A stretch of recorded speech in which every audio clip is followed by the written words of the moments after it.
हाँ ऐसे कर, ऐसे नहीं छड़ते।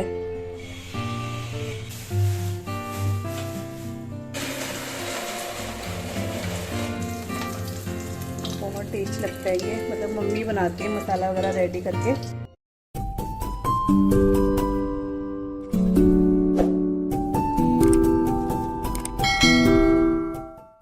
Hello everyone, welcome back to the channel. और कैसे हो आप सभी? उम्मीद करती हूँ आप सब बहुत अच्छे होंगे। और ये व्लॉग जो है मॉर्निंग से स्टार्ट हो रहा है। अभी हमारे घर के जो रोज़ के काम होते हैं, क्लीनिंग वगैरह, वो सब हो चुका है। और यहाँ पर अब मैं फ्रिज में से वो चीज़ें निकाल रही हूँ जो मुझे अभी चाहिए होंगी। तो कुछ चीज़ें हैं जो थोड़ा बहुत कभी होता है कि आटा बच ही जाता है, ना चाहते हुए भी हम लोग सोचते हैं आटा ना बचे, लेकिन कई बार नहीं बचता है, कई बार थोड़ा थोड़ा सा बच ही जाता है, तो वो यूज़ हो जाता है इस टाइम पे। तो वो सारी चीज़ें जो भी मुझे चाहिए मैं यहाँ पे निकाल रही हूँ। और यहाँ पर ना मैंने मलाई का डब्बा भी निकाला था, क्योंकि एक मलाई जो इकट्ठी हो रखी है ना, वो कटोरे में हो रखी है। तो मैं सोची थी इन दोनों को एक में कर दूँगी, लेकिन जो कटोरे में है वो कुछ दिन पहले की है। और जब मैंने स्मेल करा तो मुझे ऐसा लग रहा था कि अभी वो फ्रेश नहीं रही है, मतलब ऐसे उसमें हल्का सा जैसे आती है ना स्मेल कि पुरानी हो गई है मलाई, वैसी थी। तो फिर मैंने इन दोनों को मिक्स नहीं करा है, अब मैंने उनको वैसे ही फिर फ्रिज में रख दिया था। और यहाँ पर अब मैं ब्रेकफास्ट की तैयारी कर रही हूँ। तो इसलिए सबसे पहले कि जो मैं हमारा फ्रिज है ना, उसको एक बार चेक कर लेती हूँ कि उसमें क्या क्या बचा हुआ है। अगर कुछ यूज़ का अभी खाने लायक है तो वो हम लोग ले लेते हैं, अदरवाइज़ कुछ नहीं होता है तो फिर कुछ नया बनाने की तैयारी होती है। जैसा कि आज तो आज मैं बना रही हूँ बीटरूट और अनियन के पराठे। तो जिस तरीके से मैं हमेशा बनाती हूँ, आज थोड़ा सा उससे अलग बना रही हूँ। मतलब तरीका बहुत ज़्यादा अलग नहीं है, लेकिन जैसे मैं इसको हर बार जैसे फ्राई करती हूँ चुकंदर को और प्याज को, आज मैं फ्राई नहीं कर रही हूँ, बिना फ्राई करके बना रही हूँ। और सच में बहुत टेस्टी बने थे, बहुत ज़्यादा से। आप लोग अपने घर में अगर बनाते हो तो मुझे बताना, नहीं बनाते हो तो आप लोग ट्राई ज़रूर से करना, बहुत अच्छे लगते हैं इसके पराठे। और हेल्दी तो मुझे बोलने की ज़रूरत नहीं है कि बीटरूट कितना हेल्दी होता है। तो हमारे घर में जब भी बीटरूट आता है तो हम लोग उसको एज अ सैलेड कभी नहीं खाते हैं, क्योंकि वो इतना खाया नहीं जाता है। हम हमेशा उसके जो है रोटी पराठा इस तरह से बनाते हैं, बहुत अच्छा लगता है, बहुत टेस्टी लगता है। तो यहाँ पर मैंने बहुत सारे प्याज लिए थे। प्याज ज़्यादा इसलिए दिख रहे होंगे आपको क्योंकि वो छोटे छोटे से हैं, तो कम से कम 7-8 प्याज लिए हैं, उनको मैंने कट कर लिया है। यहाँ पर जो बीटरूट है उसको ग्रेट कर लिया है, और अब इसको अच्छे से हाथ से निचोड़ रही हूँ मैं, और प्याज के साथ ही इसको ऐड कर रही हूँ। और ये जो बीटरूट का जो जूस है इसको मैं आगे यूज़ करूँगी अभी। तो यहाँ पर मैंने ले लिया है, और यहाँ पर मैं इसमें नमक वगैरह भी कुछ भी ऐड नहीं कर रही हूँ, क्योंकि अभी मैं नहाने जाऊँगी, उसके बाद इसको बनाऊँगी। तो नमक अगर अभी मैंने ऐड कर दिया ना, तो ये प्याज और जो बीटरूट है ये अपना पानी जो है रिलीज़ करने लग जाएगा, तो पराठे बनाने में थोड़ी सी दिक्कत होगी। तो इसलिए जब मैं नहा कर आ जाऊँगी उसके बाद ही मैं इसमें नमक ऐड करूँगी। और इसमें मैं कुछ भी फालतू ऐड नहीं करती हूँ, कुछ भी नहीं, मैं सिर्फ इसमें नमक ऐड करती हूँ, और हो सका तो चाट मसाला, नहीं तो कभी कभी मैं वो भी ऐड नहीं करती हूँ। यहाँ पर थोड़ा सा मैंने आशी और सिया के लिए निकाल दिया, क्योंकि हरी मिर्ची वो नहीं खा पाएंगे, और मैं इसमें हरी मिर्ची ज़रूर से ऐड करती हूँ। मैंने 3-4 हरी मिर्चें ले ली हैं, इसको बारीक कट कर दिया है। दोनों को साइड रख दूँगी, जब नहा कर आऊँगी ना उसके बाद ही मैं बनाऊँगी। तो ये बस तैयारी होगी, बहुत ईजी होता है, लेकिन खाने में टेस्टी एंड हेल्दी बहुत ज़्यादा होता है। तो यहाँ पर उसका जो जूस था उसको मैं इस तरीके से यूज़ कर रही हूँ। उसको मैं क्या कर रही हूँ कि आटे के साथ ही गूँध दे रही हूँ। तो हमारे जो आज के पराठे होंगे ना, वो पिंक पिंक से बनेंगे, बहुत अच्छे लग रहे थे वो देखने में। तो हमेशा तो मैं ऐसे नहीं करती हूँ, आपने देखा होगा, अगर आपने पहले ब्लॉग देखा है तो मैं हमेशा थोड़े से ऑयल में इसको फ्राई करके बनाती हूँ। आज ऐसे मन हुआ कि चलो थोड़ा सा चेंज करके बनाते हैं, तो आज मैंने इसको फ्राई नहीं करा था, ऐसे ही बनाया था। तो अगर हम फ्राई कर रहे हो ना तो इसको जूस निकालने की बिल्कुल ज़रूरत नहीं है, वो खुद से ही सूख जाता है इसलिए। तो यहाँ पर आटा भी मैंने गूँध दिया है, और अभी मैं नहा कर भी आ चुकी हूँ, तब मैं बनाऊँगी ब्रेकफास्ट। और यहाँ पर आप आटे का कलर देख सकते हो, इतना प्यारा सा पिंक सा कलर आया था ना। तो बस जैसे हम कोई भी भरवा पराठा बनाते हैं ना, वैसे ही इसको बनाना है। और ये बिल्कुल भी फटते नहीं है, फटते इन द सेंस कि मतलब ऐसे बिल्कुल बाहर से जैसे फीलिंग होती है निकलने लग जाती है, ऐसे नहीं निकलती है बहुत ज़्यादा से, क्योंकि इसका जो जूस है वो हमने पहले ही निकाल दिया इसलिए। तो बस जो लोई है उसको थोड़ा सा मोटा रखना है, क्योंकि पराठे की जो लोई होती है थोड़ा सा मोटी ही होती है, लेकिन बहुत ज़्यादा भी नहीं। तो आप देख रहे हो इस तरीके से ये पिंक पिंक हमारे बीटरूट के पराठे बन रहे हैं, बहुत अच्छे लगते हैं। तो बच्चों के लिए तो मैंने इसको पराठा बना के ऊपर से बटर लगाकर उनको दिया था, लेकिन जैसे हम सब ने घर में जो भी हम बड़े हैं, हमने इसका रोटी ही बना के उसके ऊपर घी स्प्रेड करके हमने खाया था। क्योंकि अगर हम लोग हफ्ते में भी 2-3 बार भी अगर ये हम लोग खा रहे हैं ना, तो रोज़ रोज़ पराठा नहीं खा जाता, थोड़ा अच्छा भी नहीं होता है। तो इसलिए घी लगा लो, क्योंकि घी जो है हमारी हेल्थ के लिए काफ़ी अच्छा होता है। तो इसलिए घी इसमें लगा के हम लोग खाएंगे। इसको मैंने रोटी की तरह बना दिया था और फिर हमने इसे खाया, बहुत अच्छा लग रहा था ये। और इसके साथ मुझे कुछ भी अचार चटनी अच्छी नहीं लगती, क्योंकि बीटरूट का जो खुद का जो एक फ्लेवर होता है ना, वो अचार चटनी के साथ खाकर ना ख़त्म सा हो जाता है, मतलब पता ही नहीं चलता हम किस चीज़ का पराठा खा रहे हैं। तो इसके साथ हम लोग कुछ भी ऐसे नहीं लेते हैं अचार या फिर चटनी वगैरह, इसको ऐसे ही खाते हैं। तो आप लोग ट्राई ज़रूर से कीजिएगा, आपको बहुत पसंद आएगा ये।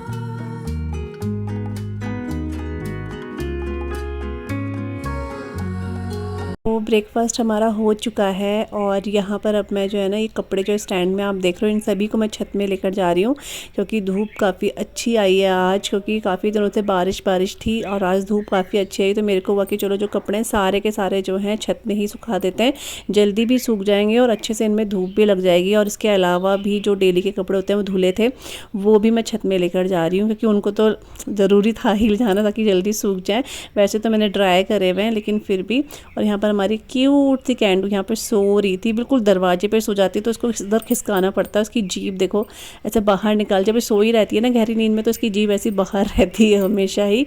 तो बस यहाँ पे छत में आ गई हूँ मैं, और आप धूप देख कर ही अंदाज़ा लगा पा रहे होंगे कि धूप कितनी तेज़ है। दिन के टाइम पे बारिश जैसा हो जाता है, लेकिन सुबह धूप अच्छी रहती है ना, कपड़े वगैरह सारे के सारे जो हैं धुल जाते हैं, और ख़ुद भी ना एक एनर्जी सी आती है। जब बारिश होती है ना, तो बॉडी भी बिल्कुल ऐसा हो जाती है, कुछ करने का मन नहीं करता है, लेकिन जैसे धूप आती है एनर्जी खुद ब खुद बॉडी पे आ जाती है।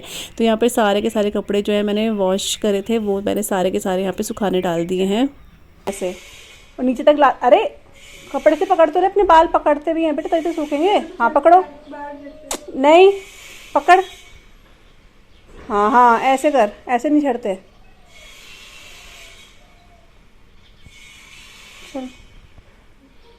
टावल वहाँ सुखा दे, टावल वहाँ सुखा दे। और यहाँ पे देखो हमारे इतने सुंदर फूल हो रहे हैं आज, गुड़हल के। देखो एक साथ कितने सारे फूल खिले हुए हैं, 4 5 6 फूल खिले हुए हैं, है ना आशी? कितने अच्छे लग रहे हैं फूल ना। ये देखो कितने प्यारे लग रहे हैं ना, इनका कलर भी बहुत प्यारा है। ये खिले हुए हैं और एक नए और आए हमारे घर में फूल, ये देखो ये वाइट वाले हैं, ये बहुत सुंदर लग रहे हैं। चलिए आज तो धूप आ गई है, लेकिन बादल आ रहे हैं ऊपर, ये देखो पूरे बादल लगे हुए हैं। और आशी जो है नहा गई है। चलो everyone, welcome back to the channel. और कैसे हो आप सभी? आई होप आप सब बहुत अच्छे होंगे।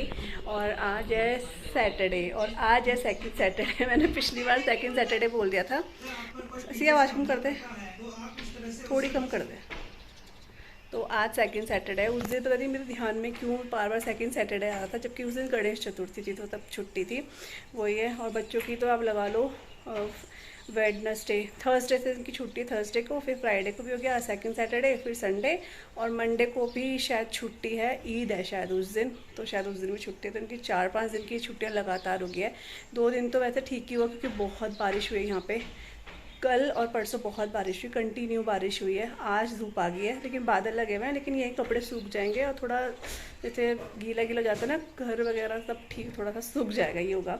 आशी नहा गया अपना, सिया को बोल रही हूँ नहा लो, तो ये भी अभी जाएगी गीज़र में। पहले थोड़ा पानी गर्म हो रहा है, क्योंकि थोड़ा ठंडा भी हो गया मौसम, इसलिए वो ये बस। अब लंच वगैरह देखते हैं हम क्या बनाते हैं। मैं वीडियो एडिट करी थी, तो थोड़ा सोचा पहले कपड़े जो है छत में सुखा देती हूँ, क्योंकि फिर कहीं धूप ना चले जाए।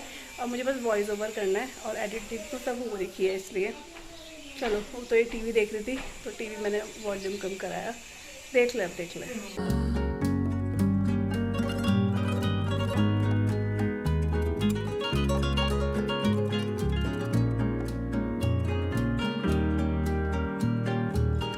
और यहाँ पे ना अभी सब्जी वाले भैया आए थे तो सब्जी ली थी मम्मी ने, तो यहाँ पे से टमाटर वगैरह लिए हैं क्योंकि टमाटर अभी मैंने क्या था बीच में, तब मैं टमाटर लेकर आई थी बाहर से, क्योंकि यहाँ पर सब्जी वाले उस दिन आए ही नहीं थे।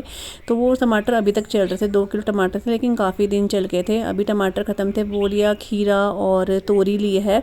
वैसे तो तोरी हमारे घर में इतना खास किसी को पसंद नहीं है, बट होता है कि अब पसंद है या नहीं है, सब्जी तो है ही, बनानी ही पड़ती है। फिर शाम को होता है क्या बनाओ, तो वही है। और इस पॉलीथीन में जो है मिर्चें हैं, तो मुझे हरा नमक भी पीसना है, तो अब मैं ये मिर्चें निकालूंगी। तो यहाँ पे ना करेले जो हैं वो मैंने बाहर निकाल दिए, क्योंकि शाम को भरवा करेले मम्मी बनाएगी इसलिए। और यहाँ पर जब भी मैं वीडियो एडिट करती हूँ ना, सच में ये देखो कैंडी इतना भौंकती है ना, मैं क्या बताऊँ, मुझे गुस्सा भी चढ़ता है, लेकिन मुझे बार बार ना फिर वीडियो कट मतलब वॉइस ओवर कट करना पड़ता है। ये देखो कितना भौंक रही है। तो बस अभी मैं इसको चुप करा के आई हूँ, बहुत परेशान करती कभी कभी, जब भी मैं एडिट करती तब ये भौंकना शुरू कर देती है। तो यहाँ पर बस करेले जो थे ना वो मैंने वॉश करके रख दिए हैं, क्योंकि शाम को भरवा करेले बनेंगे, तो अभी मैंने वॉश करके रख दिए हैं। और यहाँ पर अभी मैं कुछ 1-2 दालें लेकर आई हूँ, क्योंकि अभी यहाँ पर दाल वगैरह मम्मी ने फिल कर दी थी उसकी अरहर की। तो जैसे कि राजमा है और काले चने हैं और मूंगफली वगैरह कुछ थी, तो वो मैं फिल करी हूँ कि जैसे जैसे कंटेनर खाली होते हैं तो फिर ये रहता है कि उन्हें भर दो। और कभी कभी तो ये रहता है कि सारे ही खाली होने हो जाते हैं, क्योंकि महीने का जैसे लास्ट होता है तो फिर होता है चीज़ें ख़त्म होने ही लग जाती हैं। तो यहाँ पर वही चीज़ें मैं यहाँ पे जो है भर रही हूँ। यहाँ पर मैं चने देख रही थी, क्योंकि आजकल ना बरसात है, ऐसा लग रहा था कि ख़राब ना हो। तो पैकेट वाले तो खैर ख़राब नहीं होते, लेकिन जो पहले से थोड़े से 1 मुट्ठी के बराबर थे उनको मैं देख रही थी, लेकिन वो भी बिल्कुल सही थे, तो वो भर दिया मैंने। अभी राजमा जो है वो भर दूँगी। और राजमा के लिए ना मेरे पास कॉमेंट आया था कि पूजा आप राजमा का लिंक देना, तो मैं लिंक तो ऐसे क्या देती, लेकिन आप लोग फ्लिपकार्ट पर सर्च करोगे चित्रा वाली राजमा तो आपको आराम से दिखा देगा। इसके अलावा आप कश्मीरी राजमा भी ट्राई कर सकते हो, वो भी काफ़ी अच्छी होती है। तो हम लोग चित्रा वाली आजकल मंगाते हैं, क्योंकि ये भी काफ़ी टेस्टी होती है, बहुत जल्दी गल जाती है इसलिए भी। तो मैंने जो मंगाई है ना वो ये है, देसी चॉइस है। मुझे अभी यहाँ पर ध्यान आ गया था इसलिए मैं आपको दिखा रही हूँ। और अच्छी रहती है इसकी दालें भी, अरहर की दालें मैं इसकी ही मंगाती हूँ, काफ़ी अच्छी रहती है। इस तरह की ये वाली चित्रा राजमा है, ये काफ़ी अच्छी रहती है ये। तो मैंने कहा चलो मैं दिखा दी, तो जब जब याद आ जाता है मुझे। वैसे लिंक मुझे लग रहा था मैं दूं या ना दूं, क्योंकि सबकी अपनी चॉइस होती है। आप वहाँ पर चित्रा वाली राजमा और ब्रांड्स की भी देख सकते हो, लेकिन मैं इसी ब्रांड की मंगाती हूँ हमेशा, तो अच्छी निकलती है। सबसे अच्छी बात यही होती है कि गलती बहुत जल्दी है और टेस्टी भी काफ़ी होती है। तो और बस यहाँ पर मूँगफली है, वो भी मैंने कंटेनर में रख दी है, क्योंकि यहाँ पर मूँगफली भी ख़त्म हो चुकी थी इसलिए। और जो दाल बची है उसमें बस मैं क्लिप लगा दूँगी और उसको रख दूँगी वहीं पर। ये मैं आपको इसलिए दिखा रही थी क्योंकि इसके लिए मेरे पास कॉमेंट आया था कि पूजा मैंने भी ये क्लिप मंगाई है और बहुत इजी हो जाता है रैपर को ना मतलब सील करना, नहीं तो फिर क्या होता है हर जगह रबर ढूंढने पड़ते हैं। तो ये मैं इस बात से बहुत रिलेट करूँगी, क्योंकि सच में मेरे साथ भी होता था कि बार बार ना दरवाजे में हम लोग रबर टंगाते ना, वो मुझे ढूंढने जाना पड़ता था, कभी होता था कभी नहीं होता था, तो कि दूसरी जगह से लेना पड़ता था। तो मैं समझ सकती हूँ कि हाँ, बार बार रबर ढूंढने से बढ़िया है कि क्लिप मंगा लो, बहुत सस्ते से हैं ये और चल जाते हैं, काफ़ी अच्छे हैं। है तो प्लास्टिक के लेकिन काफ़ी अच्छे चल जाते हैं ये। तो बस वहाँ पर जो है कंटेनर में दालें वगैरह फिल कर दिए हैं। यहाँ पर मैंने एक ग्लास वाला जार जो है ना, इसको भी खाली कर दिया था। इसका अचार थोड़ा सा बचा है, वो दूसरे कंटेनर में डाल दिया है। इसको मैंने अच्छे से वॉश कर दिया है, क्योंकि इसमें नींबू का अचार मैं अभी बनाऊंगी ना, तो इसके लिए ग्लास का जार मुझे चाहिए था। और बिल्कुल इसको सुखाना है अच्छे से, तो 2 दिन तो मैंने इसको धूप में सुखाया है, क्योंकि अगर ज़रा सा भी इस पर मॉइस्चर रहा ना तो फिर अचार ख़राब हो जाता है इसलिए। तो बस इसको अच्छे से 2 दिन सुखाऊंगी। उसके यहाँ पे टाइम हो चुका है रात का, जैसा कि आप देख रहे हो बहुत देर बाद ब्लॉग कंटिन्यू कर रही हूँ। अंधेरा हो गया बाहर, और वैसे तो आजकल ना जल्दी अंधेरा हो जा रहा है क्योंकि दिन थोड़ा छोटे हो गए हैं। और यहाँ पे देखो ये है तिल, तो ये इतने सारे तिल जो है ना घर पे रखे हुए थे, लेकिन इसमें ना बहुत ज़्यादा से ना छोटे छोटे कण से थे। तो एक बार तो उसको फेंकने के लिए ही बाहर निकाला था, लेकिन फिर सोचा कि चलो एक बार मम्मी ने बोला वॉश करके देख ले। तो ये कैंडी इतना भौंक रहा था ना बीच में, तो मैं आपको ये बता रही थी, आप देख लो तिल ना बहुत ज़्यादा से आएंगे, तो फेंकने का भी मन नहीं हो रहा था सच्ची में। तो फिर मम्मी ने कहा कि अगर देख ले एक बार धो के निकलते हैं। तो और सच में इसमें जब मैंने धोए ना, तो पतीले के नीचे इतने बारीक बारीक से थे, मतलब बारीक बारीक से इसमें से ना पत्थर जैसे निकले। तो मैंने 5-6 बार इसको वॉश करा, और अब हम खा रहे हैं ना जैसे हम इसको, तो ये बिल्कुल भी मुंह में इसमें एक कण नहीं आ रहा है। पहले बहुत आ रहे थे, इसलिए मम्मी कह रही थी कि फेंक दे। फिर होता ही मुंह में बार बार ना, लेकिन अभी आप देखो कि बहुत साफ़ हो गए। तो बस इसको सुखाना है अभी, जैसे धूप धाप आएगी तो उसमें अच्छे सुखा देंगे। वैसे सूख गएंगे लेकिन धूप वाला सुखाएंगे इसको, तो इसलिए यहाँ पे रखे हुए ताकि इसमें हवा लगती रहे, रात को ढक देंगे। और यहाँ पे मैंने गूंद दिया है आटा। तो दो तरह का आटा, एक मक्की का आटा है और एक गेहूं का आटा है। तो मक्की का आटा पापा के लिए, क्योंकि पापा मक्की की रोटी खाते हैं और कभी कभी मतलब ना बीच बीच में, तो आज गूंद दिया है और हम लोग आटे की रोटी। और यहाँ पे बन रहे हैं हमारे आज भरवा करेले। तो ये मम्मी बना रही हैं, तो मम्मी भी दूध लेने गई हैं, तो ये मेरे हवाले है अब। तो बस ये भी पक गई है, इसको निकालती हूँ, इसको डाल देती हूँ। क्या तो यहाँ पे ये वाला करेला भी हो चुका है दो। तो एक साथ में बना रहे हैं क्योंकि फिर बहुत ऑयल लग जाता है ना, इसलिए दो दो करके फ्राई कर रही है मम्मी। और बहुत टेस्ट लगता है ये, मतलब मम्मी बनाती है मसाला वगैरह रेडी करके। तो ये हो गए, अभी सिर्फ दो रह जाएंगे ये वाले, तो ये भी इतने ही ऑयल में हो जाएगा।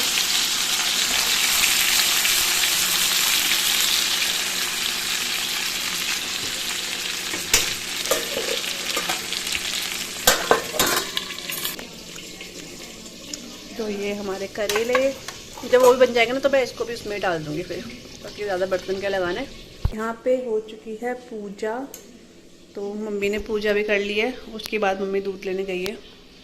तो बस वो ना यहाँ पे सूख रहा है, क्योंकि बाहर डाले थे ना कपड़े, कान्हा जी के भी हैं इसमें, माता रानी के भी हैं। तो जब वहाँ पे बारिश आ गई थी, मम्मी ने यहाँ सुखा दिया, अच्छे से सूख जाएंगे। तो बस पूजा वगैरह हो चुकी है। टाइम दिखा देती हूँ आपको, तो 7:30 बज गए।